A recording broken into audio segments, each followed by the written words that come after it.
The five-star restaurant was flawless. Candles flickered gently in the breeze drifting in from the balcony, where the ocean stretched endlessly to the horizon. Joseph leaned back in his leather chair, twirling his wineglass between his fingers.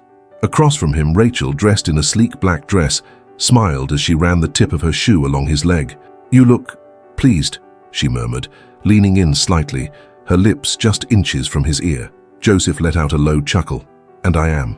Everything went exactly as planned. He picked up his phone from the table and opened his email. He typed quickly, without hesitation. The words came out cold, calculated. "Rebecca, it's time to move on. Our marriage is over, and I've already taken care of everything to make the process easier. The house has been sold. You have until tomorrow to leave. Don't even think about fighting this, because you won't see a single cent. I've been generous for long enough." Joseph read it over again, satisfied with his masterpiece of cruelty. Without a second thought, he hit send and raised his glass. "Rebecca must be losing her mind right now," he said, toasting. Rachel laughed, leaning back in her chair. "Maybe it's for the best. She always had that, I don't know, too good for this world vibe. That gets old real fast." Joseph just smiled, feeling on top of the world. On the other side of the screen, Rebecca was in the kitchen when her phone buzzed. Joseph's name popped up, but it wasn't a call, an email. She took a deep breath before opening it. Her eyes scanned the sharp-edged words, but her expression remained unchanged. No shaking hands, no tears, no outburst of indignation. Just a long, silent moment, followed by a smile. Small, almost imperceptible, but carrying something far more powerful than anger. She lightly swirled her cup of tea and let out a soft, almost amused sigh. "So that's how he wants to play it," she murmured to herself. Calmly, Rebecca picked up her phone and dialed. On the other end, Mark's voice answered immediately. He sent the email. There was a brief pause before the reply. Then he just made the biggest mistake of his life. Rebecca let out a quiet laugh. "Perfect. Let's begin." She locked her phone screen and took a sip of tea, warmth spreading through her body. For the first time in months, she felt truly in control. Joseph thought he was the predator, but in the end he was just another piece in a game he had already lost. 1 month earlier, the clock read 11:47 p.m. when Joseph walked through the front door. The sickly sweet scent of women's perfume lingered in the air before he even stepped inside. Rebecca was sitting on the couch, an open book resting in her lap, but she wasn't reading. She watched him from the corner of her eye as he tossed his keys onto the table and loosened his tie. Working late again, Joseph didn't even hesitate before answering. "Meeting, the market's been a mess lately." He headed straight for the kitchen, grabbed a glass of water, and took long gulps, without even bothering to look at her. Rebecca slowly closed her book and set it down on the table. "Interesting, because I called your office and they said you left at 8. The air between them grew heavy. Joseph paused for a second, but then scoffed, turning to face her with a smug grin. "Are you spying on me now?" Rebecca held his gaze. "You've been acting strange. I just wanted to know where my husband was." "That's spying." Joseph let out a low chuckle, shaking his head. "You know what? I'm exhausted. I don't have the patience for this." And without waiting for a response, he headed upstairs to the bedroom, leaving nothing behind but the trace of cheap perfume. The next morning, Rebecca walked into Mark's office. He greeted her with a serious expression, as if he already knew why she was there. "I need you to look into Joseph. Something's not right," she said bluntly, crossing her arms. Mark sighed, leaning back in his chair. "I figured this day would come, but are you sure you want to open this door?" Rebecca smiled, but there was no humor in her face. "The door's already open, Mark. I just need to know how deep this hallway goes." The lawyer studied her for a moment, then gave a small nod and grabbed a notepad. "All right, tell me everything you've noticed." Rebecca laid it all out. The late-night dinners, the texts he deleted before coming home, the suspicious credit card charges that didn't fit the routine of a married man, and of course the perfume. "Give me a week," Mark promised. "If there's something to find, I'll find it." Rebecca walked out of his office feeling like she was finally taking back control. 5 days later, Mark called her. "We need to talk, now." The serious tone made her stomach churn. Half an hour later, she was sitting in front of him. The silence in Mark's office was thick with tension. Rebecca glanced at the papers scattered across the desk, her fingers lightly tracing the edges of the sheets. She had braced herself for betrayal. She expected lies, manipulation. But this was on a whole other level of cruelty. Mark, sitting across the desk, crossed his arms, eyeing her cautiously. "He didn't just try to leave you with nothing, Rebecca. He used your name in fraudulent transactions. Rebecca blinked, her gaze slowly lifting to meet Mark's. What do you mean? Mark picked up one of the papers and pushed it toward her. Joseph moved money into offshore accounts over the past 2 years. Some of those transfers were done using your forged signature. If this comes to light and he plays dirty, you could be charged as an accomplice. A chill ran down Rebecca's spine.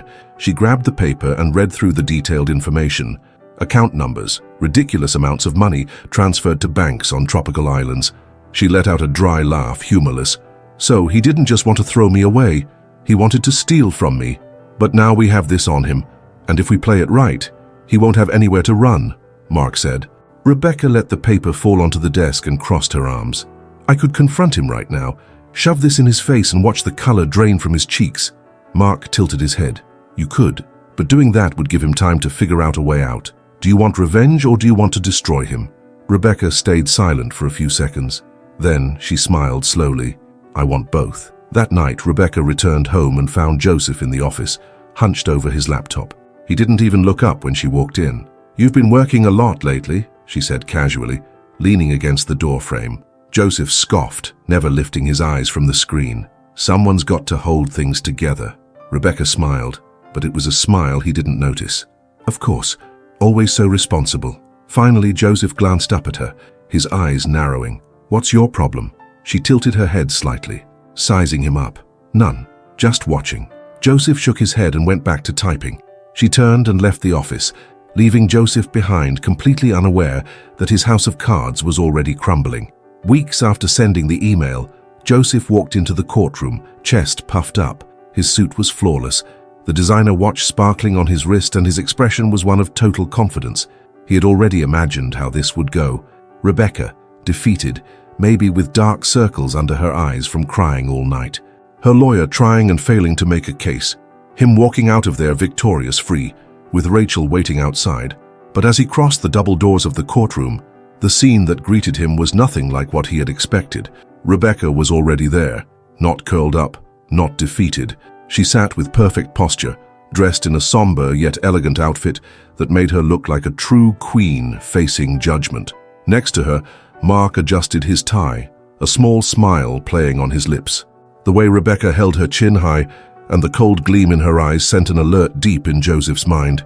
Something was off. He exchanged a quick glance with his lawyer, an arrogant and expensive man who was already gearing up to lead the easy victory they had promised Joseph. Ladies and gentlemen, this divorce hearing will now begin, the judge announced, adjusting his glasses. The petitioner is Mrs. Rebecca Carter. Joseph blinked. What? His lawyer frowned, quickly flipping through the papers. This can't be right. Yes, I filed first, Joseph.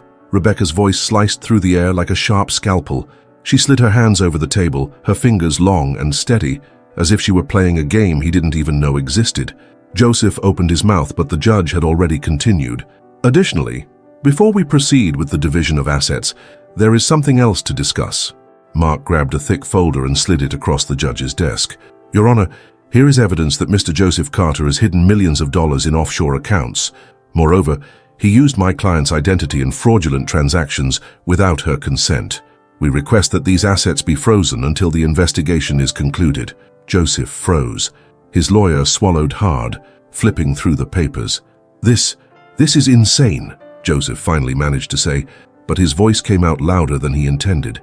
Insane? Rebecca tilted her head, her eyes gleaming with a calmness that was almost dangerous. Insane is thinking I wouldn't find out. Murmurs echoed through the room. The judge turned the page of the report with a stern look. Mr. Carter, these are very serious charges. There is concrete evidence of tax fraud, asset concealment, and forgery. If proven, you could face criminal charges in addition to the divorce. Joseph felt the reality crashing down around him. He turned to his lawyer, who no longer carried the arrogance he once had. Say something, he hissed through clenched teeth. The lawyer just looked at the documents again, then at Rebecca and Mark and sighed. Mr. Carter, I think we've got a big problem. Rebecca slowly crossed her legs, resting her hands on her knees. I always knew you were sneaky, Joseph, but I never imagined you'd be stupid enough to leave a trail. He felt his blood boil. You set me up. No, sweetheart, you dug your own grave. I was just waiting for the right moment to push you in. The entire room seemed to hold its breath. The judge cleared his throat. Given this new information, the court must reconsider the distribution of assets. Since Mr. Carter hid assets and attempted to defraud his wife, the entire process will be reviewed from a new perspective. Joseph clenched his fists. This can't be happening. Rebecca leaned forward, her eyes locked on his, and whispered, "Believe me, it's just getting started." The judge slammed the gavel, ending the hearing. Joseph walked into the room thinking he'd leave a free man. Now all he saw in front of him was the abyss opening beneath his feet, and Rebecca's smile was the last thing he saw before his world began to crumble. Joseph left the hearing feeling the ground shake beneath him. His phone buzzed non-stop in his pocket, but he couldn't bring himself to answer. His lawyer tried to keep up with his hurried steps down the hallway, expensive shoes echoing on the cold floor. "Joseph, we need to talk. We can still find a way to minimize the damage," his lawyer insisted, grabbing his arm. Joseph yanked his arm free. "Minimize? Did you see what happened in there? My money's frozen, my accounts are blocked. How the hell am I going to get out of this?" The lawyer adjusted his tie, uncomfortable. "Well, you could try a settlement, cooperate with the investigations. If you return the money," Joseph laughed, but it was a dry, desperate laugh. "You think I have that money? It's all tied up in places I can't even touch now." The phone buzzed again. He finally picked it up. "Rachel, baby, we've got a problem, but I'll fix it." The voice on the other end came cold and sharp. "We've got a problem, Joseph." "No, darling, you have a problem. I'm not sinking down with you." He felt a pang in his chest. "What? Rachel, wait. You said you loved me." "I said I loved the lifestyle you gave me. And now, you don't even have a car in your name. I'm not the wife of a broke man. Goodbye, Joseph." The call ended before he could respond. Joseph stood frozen in the middle of the hallway, panic taking over his body. "No, but this can't be happening." The lawyer cleared his throat beside him. "Well, looks like your case just got a little more complicated." Joseph turned to him with fiery eyes. "You're fired," the lawyer shrugged. "With what money are you going to pay for the severance?" Back at the hotel where he was staying, Joseph quickly opened his laptop, trying to access his bank accounts. Error, error, error. Each one showed the same message. Access denied. Account under judicial investigation. He slammed the laptop against the wall, breathing heavily. His phone rang again.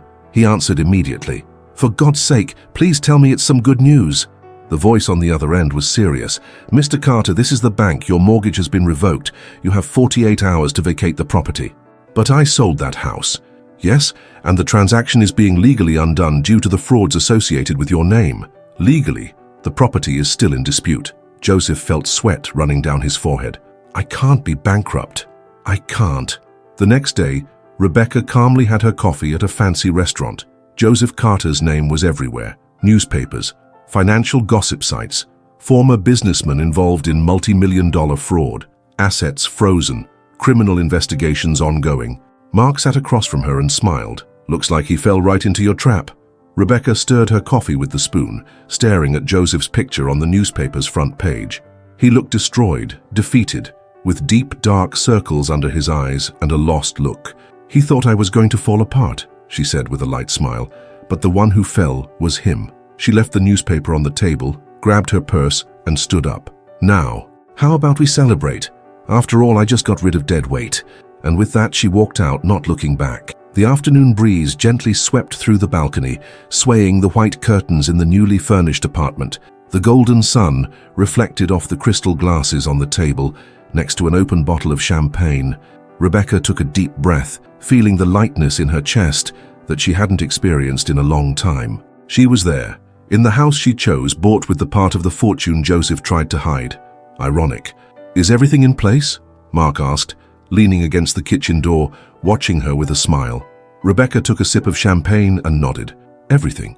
And for the first time in a long time, I feel like I'm in the right place." Mark pulled out a chair and sat across from her. "So, now that it's all over, how do you feel? Relieved? Vengeful?" Rebecca smiled sideways, tilting her head. "Neither. Revenge takes too much work. And relief, well, I felt that the moment I signed the divorce papers.